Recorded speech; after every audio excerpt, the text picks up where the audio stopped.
مصطفیٰ مصطفیٰ مصطفیٰ مصطفیٰ مصطفیٰ مصطفیٰ مصطفیٰ مصطفیٰ۔ السلام علیکم ورحمۃ اللہ وبرکاتہ۔ ناظرین، اگر آپ ہمارے چینل میں نئے ہیں تو ہمارا چینل یسر چینل کو سبسکرائب کریں اور بیل آئیکن کو دبائیں تاکہ نئے ویڈیو اپلوڈ ہوتے ہی آپ تک نوٹیفیکیشن کے ذریعے پہنچ سکے۔ جزاک اللہ۔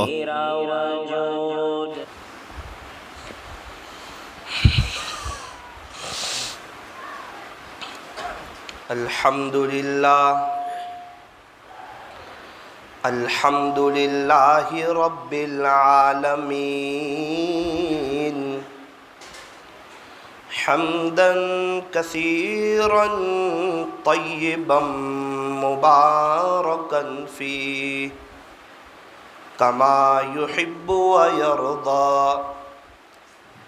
اشہد ان لا الہ الا اللہ وحدہ لا شریک لہ فی الخلق والامر، واشہد ان سیدنا وسندنا وحبیبنا وشفیعنا وخلیلنا ومولانا محمدا عبده ورسوله المبعوث إلى الأسود والأحمر المنعوت بشرح الصدر ورفع الذكر، صلى الله عليه وعلى آله وأصحابه الذين هم خلاصة العرب العرباء وخير الخلائق بعد الأنبياء، أما بعد فأعوذ بالله من الشيطان الرجيم، بسم الله الرحمن الرحيم، بل تؤثرون الحياة الدنيا والآخرة خير وأبقى، وقال الله تبارك وتعالى في القرآن المجيد والفرقان الحميد، محمد رسول الله، وقال الله تبارك وتعالى في القرآن المجيد والفرقان الحميد، وتوبوا إلى الله جميعا أيها المؤمنون لعلكم تفلحون، صدق الله مولانا العظيم، وقال النبي صلى الله عليه وسلم إنما الأعمال بالنيات، رواه البخاري، وقال عليه الصلاة والسلام لا تحقرن من المعروف شيئا، رواه مسلم، وقال عليه الصلاة والسلام الدعاء مخ العبادة، رواه الترمذي، وصدق رسوله النبي الكريم، ونحن على ذلك لمن الشاهدين والشاكرين، والحمد لله رب العالمين۔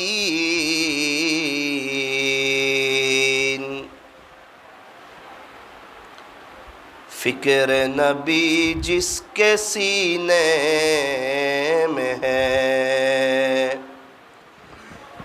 فکر نبی جس کے سینے میں ہے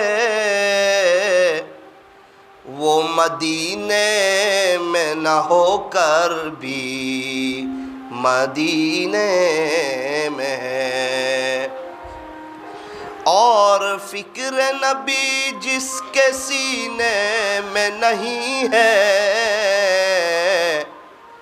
وہ مدینے میں ہو کر بھی مدینے میں نہیں ہے۔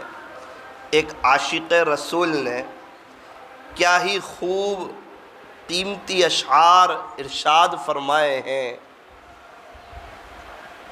کہ فکر نبی جس کے سینے میں ہے، امت کی فکر جس کے سینے میں ہے، امت کا درد جس کے سینے میں ہے، امت کی کڑن جس کے سینے میں ہے، امت کے لیے جسے رونے کی توفیق نصیب ہے، فرمایا فکر نبی جس کے سینے میں ہے۔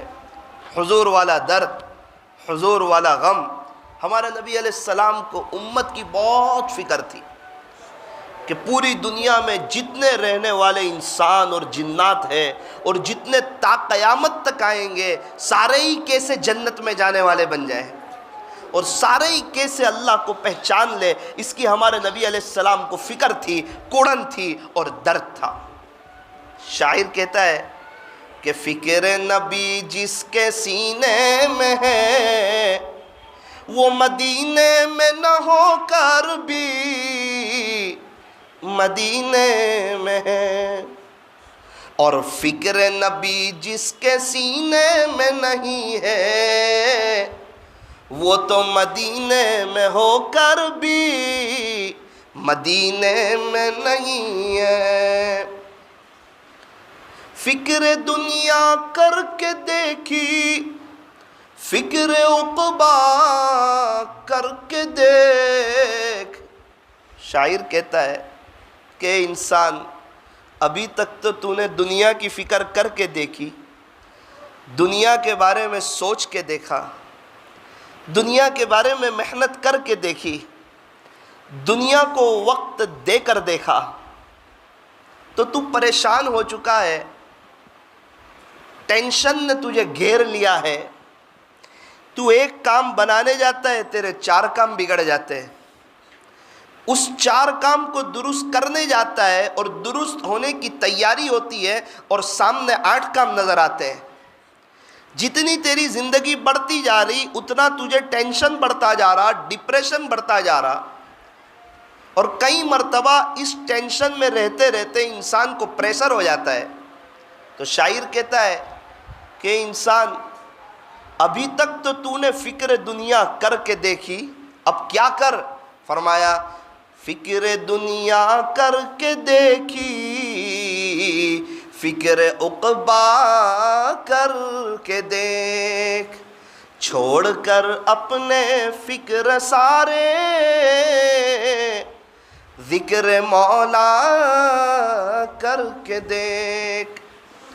ابھی تک کون کس کے کام آیا اور کون کس کا ہے بنا، جب سب کو اپنا کر کے دیکھا تو دھوکہ کھایا ہے، اب رب کو اپنا کر کے دیکھ، اب اللہ کو اپنا کر کے دیکھ، اب اللہ سے صلح کر کے دیکھ، اب اللہ کو راضی کر کے دیکھ، اب اللہ کو منا کر کے دیکھ، اب اللہ کا ہو کر کے دیکھ، اب اپنے روٹھے رب کو راضی کر کے دیکھ، من کان للہ کان اللہ گولا، جو اللہ کا ہو جاتا ہے اللہ بھی اس کا ہو جاتا ہے۔ بایزید بسطامی رحمت اللہ علیہ اللہ کے ہو گئے تو اللہ بایزید کے ہو گئے، جنید بغدادی اللہ کے ہو گئے تو اللہ جنید کے ہو گئے، فضیل بن عیاض اللہ کے ہو گئے تو اللہ فضیل کے ہو گئے، بشر حافی اللہ کے ہو گئے تو اللہ بشر کے ہو گئے، بابا فرید الدین گنج شکر ہو یا بابا فرید الدین عطار ہو، خواجہ معین الدین چشتی اجمیری ہو یا پیران پیر محبوب سبحانی قطب ربانی حضرت شیخ مولانا عبد القادر جیلانی ہو یا حضرت جی مولانا الیاس صاحب رحمت اللہ علیہ ہو، یہ حضرات اللہ کے ہوئے تو اللہ ان کے ہو گئے۔ یہاں تک کہ ایک گانا گانے والا جنید جمشید جب اس نے توبہ کی اور حضور کی نقل اتاری اور جنید اللہ کا ہو گیا تو اللہ جنید کے بھی ہو گئے۔ اے رام درگ کے نوجوانوں، اگر ہم توبہ کریں گے اور حضور کی نقل اتاریں گے اور گناہوں سے بچنے کی پکی اور سچی کوشش کریں گے تو اللہ تعالی ہمارے بھی ہو جائیں گے، اور اگر اللہ کسی کے ہو جائے تو اسے اور کیا چاہیے؟ ساری محنت تو اس کی ہے کہ اللہ کا تعلق مل جائے۔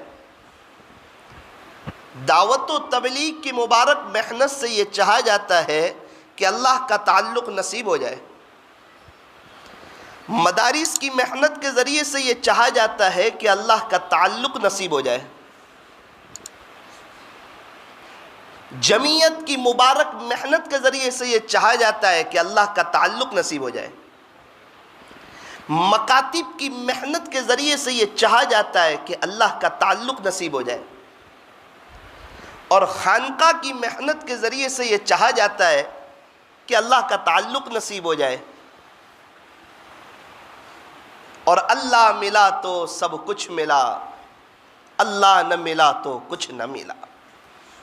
بہت کچھ حاصل کر لیا، بہت نام بھی کما لیا، بہت عزت بھی ہو گئی، بہت شہرت بھی ہو گئی، بہت واہ بھی ہو گئی، اور ساری دنیا بایزید بستامی جیسا بھی سمجھنے لگ گئی، لیکن تنہائی اگر پاک نہ ہوئی اور اللہ کا تعلق نصیب نہ ہوا تو ہم دھوکے میں۔ پیسہ بہت مل گیا لیکن اللہ کا تعلق نہ ملا، ہم دھوکے میں۔ مومن کی تو جلوت اور خلوت دونوں ایک ہو، جلوت بھی پاک خلوت بھی پاک، اس کا موبائل بھی صاف اس کا دل بھی صاف، کہیں ایسا نہ ہو کہ یہ موبائل کا ٹکڑا ہماری قبر کو جہنم کا گڑھا بنا دے، یہ یوٹیوب کا سافٹ ویئر یہ کہیں ہمیں اللہ کی نظر سے نہ گرا دے،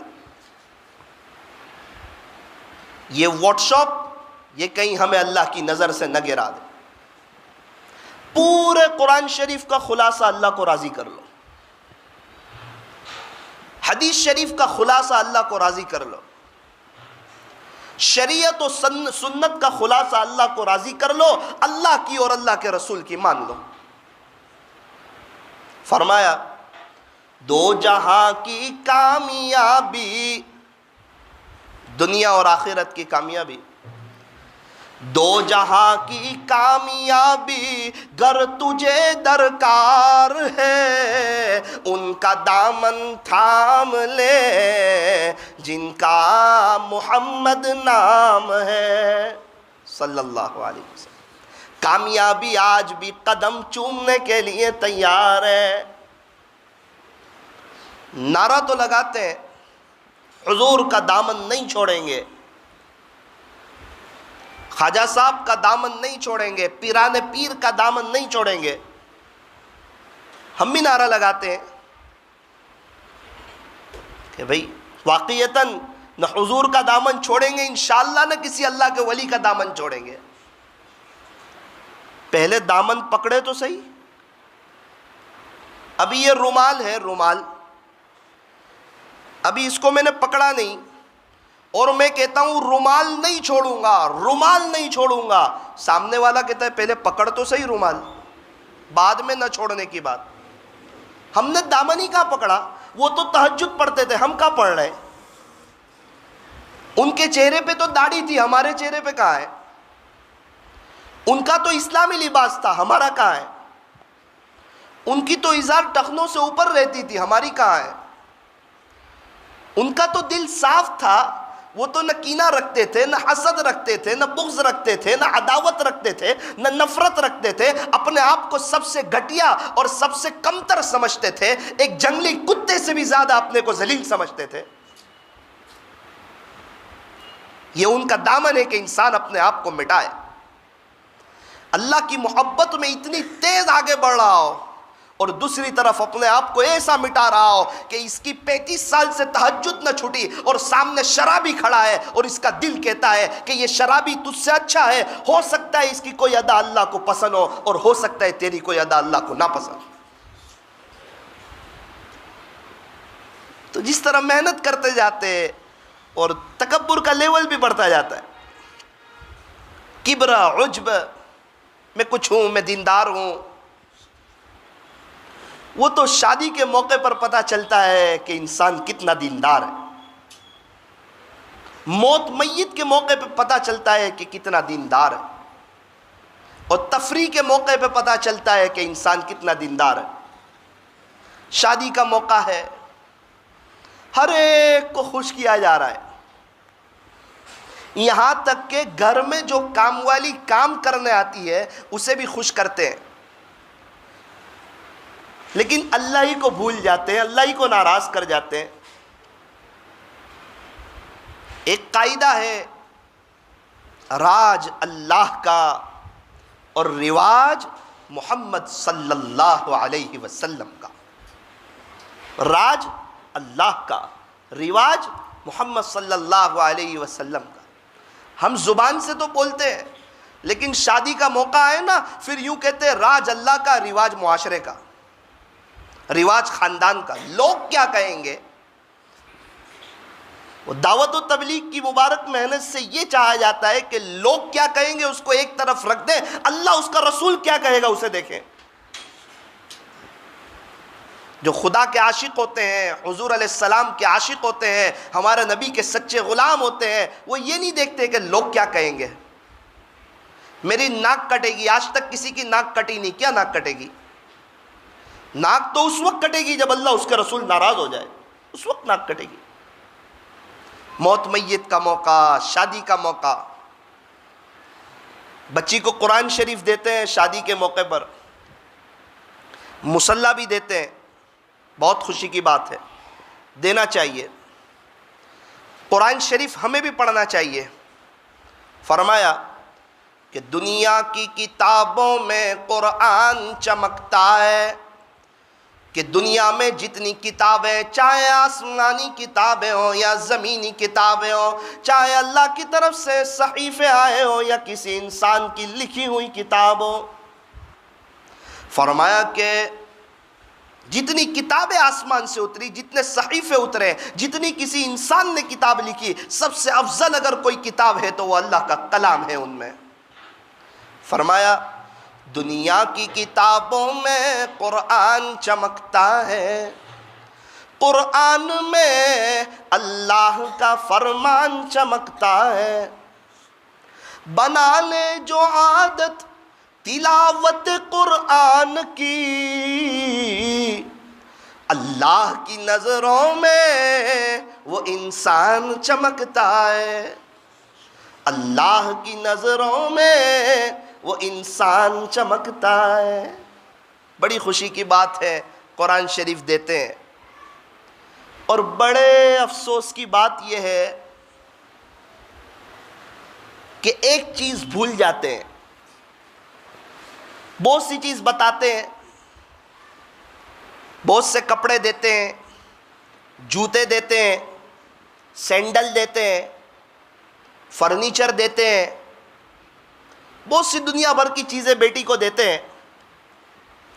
اب کیا دینا کیا نہیں دینا وہ تو آپ مفتی صاحب سے پوچھیں۔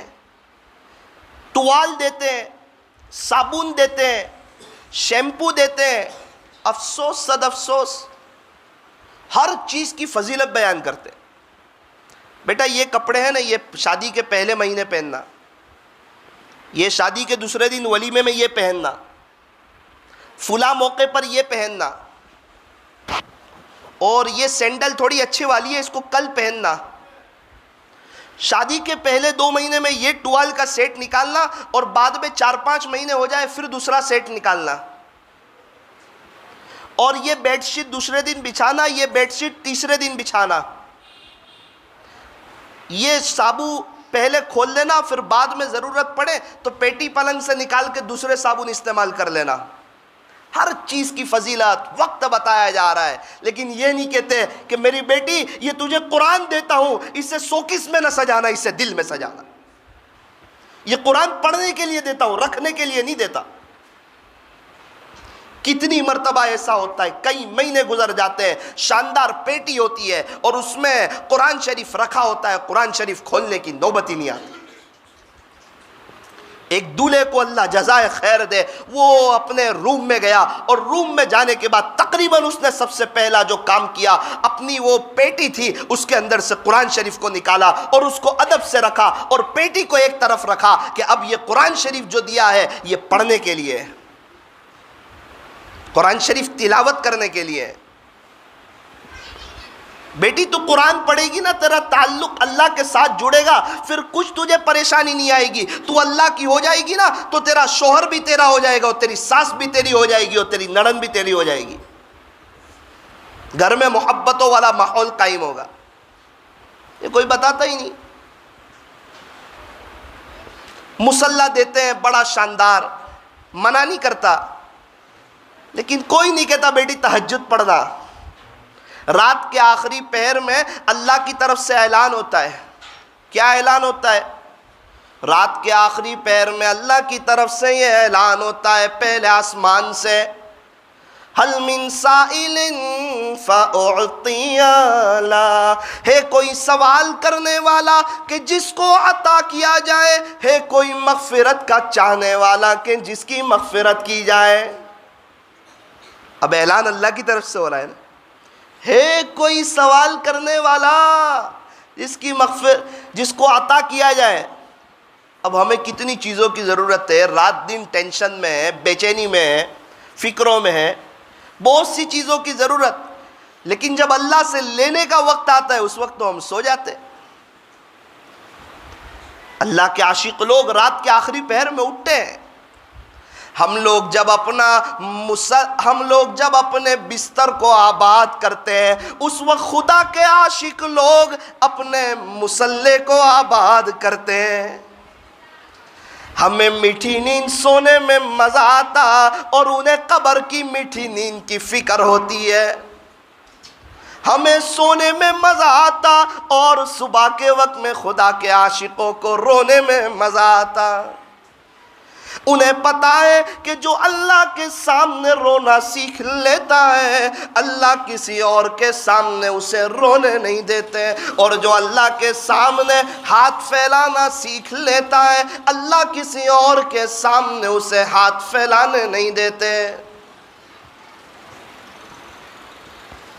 اللہ کے سامنے رونا سیکھیں، اللہ سے مانگنا سیکھیں، وہ بڑا کریم ہے، دے کے خوش ہوتا ہے، دے کے۔ دنیا والوں سے مانگو، آج دے دیا کل دے دیا پرسوں منع کر دیا تیسرے دن ناراض ہو جاتے ہیں۔ دنیا والوں سے مانگو تو دنیا والے ناراض، اور اللہ سے نہ مانگو تو اللہ ناراض۔ کیوں نہیں مانگتا میرے بندے؟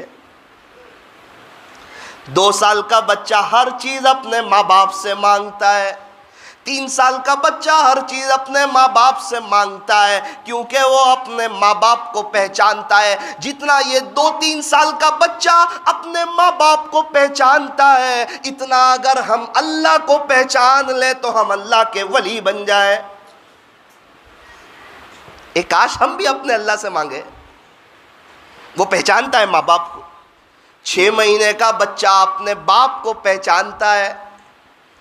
گھر میں کتنے لوگ آ رہے ہیں، کسی کے پاس جانے کی ضد نہیں کرتا، جیسے ہی ابا آ رہے ہیں، ابھی تو 6 مہینے کا ہے، بول بھی نہیں سکتا، ایسے اشارہ کرتا ہے مجھے لے لو۔ پہچانتا ہے میرا باپ ہے، میرا محسن ہے، مجھے گھمانے لے جاتا ہے، میرے لیے چاکلیٹ لاتا ہے، مجھے پیار کرتا ہے۔ تو وہ اللہ جو ساری دنیا کی ماؤں سے زیادہ پیار کرتا ہے، اس اللہ کی محبت کو چھوڑ کے ہم کہاں جا رہے ہیں؟ اور یہ دل کس پہ فدا کر رہے ہیں، اور یہ دل کا سودا کس کے ساتھ کر رہے ہیں؟ ایک ہی دل ہے بھائی، ایک اللہ کے لیے ہے، اس دل میں اللہ کے غیر کے لیے کوئی جگہ نہیں۔ ہم گندے گلاس میں پانی پینا پسند نہیں کرتے، گندے برتن میں کھانا پسند نہیں کرتے، اور گندے گلاس میں دودھ پینا پسند نہیں کرتے، گندے کپ میں چائے پینا پسند نہیں کرتے، تو گندے دل میں اللہ اپنی محبت ڈالنا کیسے پسند فرمائے؟ یہ دل تو ایک دم صاف ہو، یہ دل کینہ سے پاک، یہ دل بغض سے پاک، یہ دل عداوت سے پاک، یہ دل نفرتوں سے پاک، صاف شفاف دل ہو، ہر ایک کے بارے میں اچھا سوچتا ہو، خدا کی مخلوق پر رحم کرتا ہو۔ سخت گرمی ہے، کتنا بڑا وہ طبقہ ہے جن کے پاس رہنے کے لیے گھر نہیں، پنکھے کی بات تو بہت دور کی، ان کے پاس رہنے کے لیے گھر نہیں۔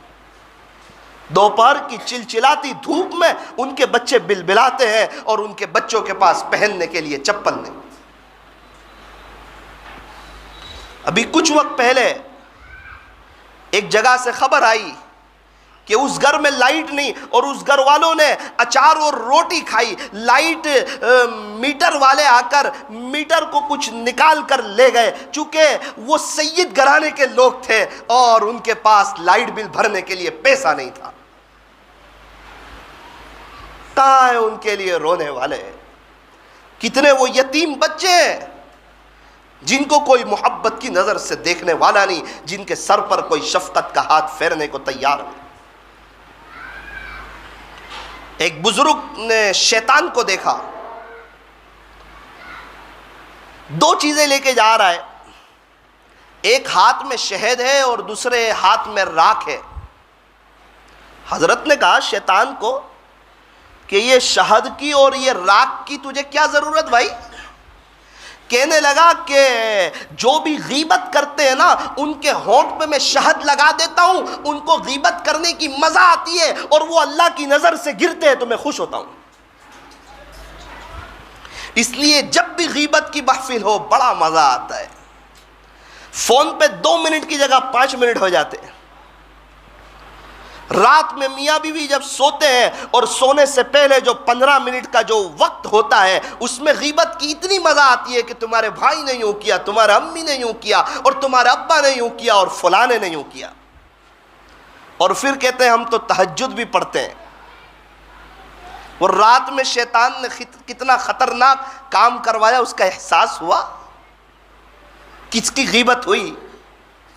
اور غیبت کا حال رومنگ کی طرح ہے، کرنے والا بھی گنہگار اور سننے والا بھی گنہگار، لیکن رومنگ سے بڑھ کے ہے، جتنا غیبت کرنے والے کو گناہ اتنا ہی غیبت سننے والوں کو گناہ۔ اپنے مردار بھائی کے گوشت کھانے سے بھی خطرناک بری چیز ہے غیبت۔ ایک تو انسان میں بھی بھائی، اور بھائی میں بھی مردار، اس کے گوشت کھانے سے بری چیز ہے غیبت کرنا۔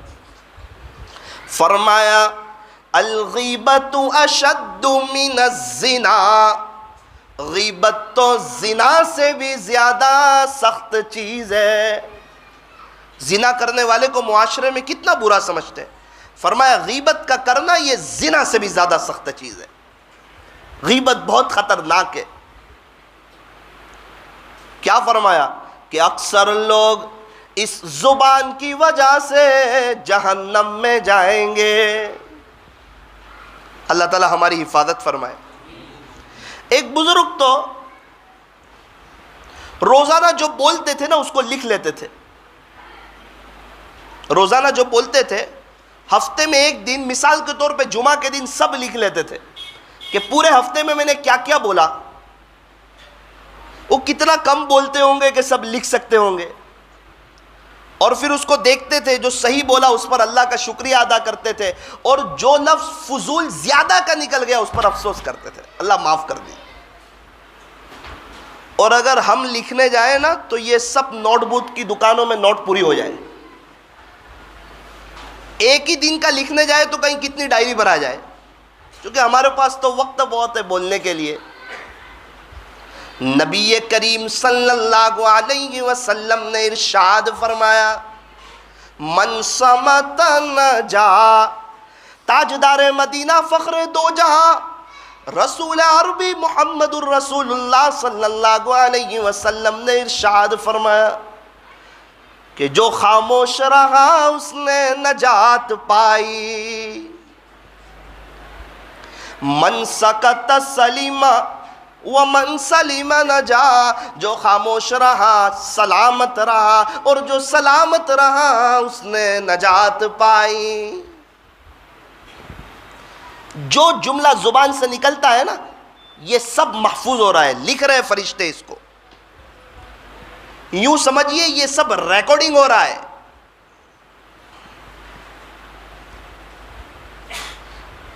اللہ کے دربار میں جانا ہے، اللہ کو جواب دینا ہے۔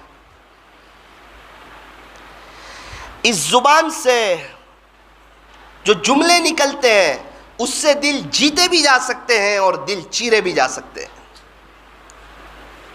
خدا را اس زبان کو نرمی سے استعمال کرو، نرمی سے استعمال کرو۔ زبان اور دل میں ہڈی نہیں، اور اس کا سخت ہونا یہ اللہ کو پسند بھی نہیں۔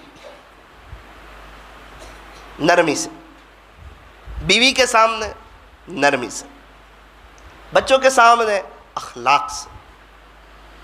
آپ مار کے بچوں کا دل نہیں جیت سکتے، اخلاق سے جیت سکتے۔ اور گھر میں غصہ کر کے محبتوں والا ماحول قائم نہیں ہو سکتا، اخلاق سے ہو سکتا ہے۔ ابھی ہم تو بیوی کا دل جیت نہیں پائے، امت کا دل کیسے جیتیں گے؟ اسلام جو پھیلا یہ اچھے اخلاق سے پھیلا، تو پوری دنیا میں اسلام جو پہنچا وہ اچھے اخلاق سے پہنچا، تو کیا ہمارا گھر سختی سے محبت سے بھرے گا؟ نرمی،